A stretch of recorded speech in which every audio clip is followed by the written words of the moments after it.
होनी को कोई नहीं टाल सकता। एक दिन भगवान विष्णु के वाहन गरुड़ देव के मन में विचार आया कि क्यों न एक बार पृथ्वी लोक का भ्रमण किया जाए।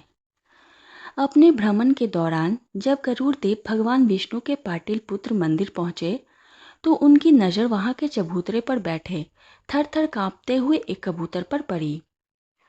उसकी स्थिति देखकर उन्हें आश्चर्य हुआ कि प्रभु के मंदिर के प्रांगण में, जहां किसी भी प्रकार का भय नहीं है और धूप में बैठे होने के बावजूद यह कबूतर कांप क्यों रहा है। उन्होंने उस कबूतर से कांपने का कारण पूछा तो उस कबूतर ने पहले तो उन्हें प्रणाम किया, उसके बाद कहा कि प्रभु, आपके आने से कुछ समय पूर्व यमराज यहाँ आए थे।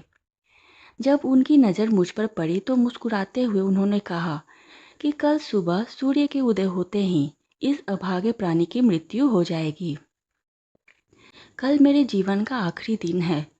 यह जानकर भला कोई कैसे खुद पर नियंत्रण रख सकता है। इसलिए मैं मृत्यु के भय के डर से कांप रहा हूँ। मैं अभी मरना नहीं चाहता। कृपा कर मेरी प्राणों की रक्षा करें और मुझे इस मुसीबत से बचाएं। उस कबूतर की कातर विनती सुनकर उन्हें उसके ऊपर दया आ गई। साथ ही उनके मन में यह विचार भी आया कि क्यों न यमराज को चुनौती दी जाए।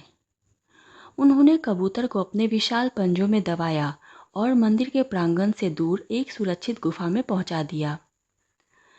मलयगंध पर्वत पर स्थित गुफा को सुरक्षित बनाकर गरुड़ देव वहां से उड़ चले। वहां से उन्होंने सीधा यमराज की नगरी यमलोक की ओर उड़ान भरी। कबूतर के प्राणों की रक्षा करने की अपनी सफलता के बारे में यमराज को बताने की उत्सुकता उनके मन में थी। वो यमराज को यह बताना चाह रहे थे कि उन्होंने कबूतर की प्राणों की रक्षा करके उनकी योजना को विफल कर दिया है। जब यमराज को पता चला कि गरुड़ देव स्वयं यमलोक पधारे हैं तो उन्होंने उनका उचित आदर सत्कार करके आसन पर बिठाया और यमलोक आने का उद्देश्य पूछा।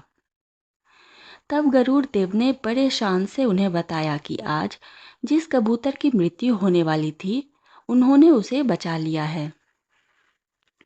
उनकी बात सुनकर यमराज मुस्कुराए और चित्रगुप्त से उस कबूतर के बारे में पूछा।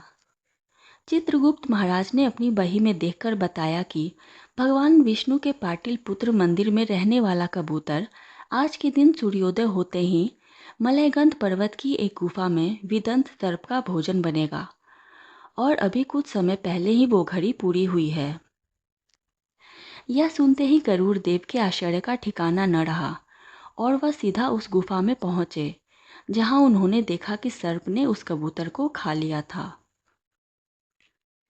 यह देखकर उन्होंने बड़ा दुख हुआ कि कबूतर की रक्षा करने के बजाय वो खुद ही उसे मृत्यु के मुंह में पहुंचा आए थे। बैकुंठ लोक पहुंचकर गरुड़ देव दुखी मन से एकांत में बैठे थे।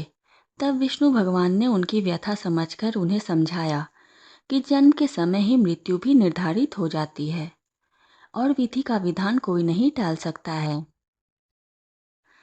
आशा करती हूँ ये छोटी सी कहानी आपको पसंद आई होगी। कहानी पसंद आई हो तो वीडियो को लाइक करें और चैनल को सब्सक्राइब करें। धन्यवाद।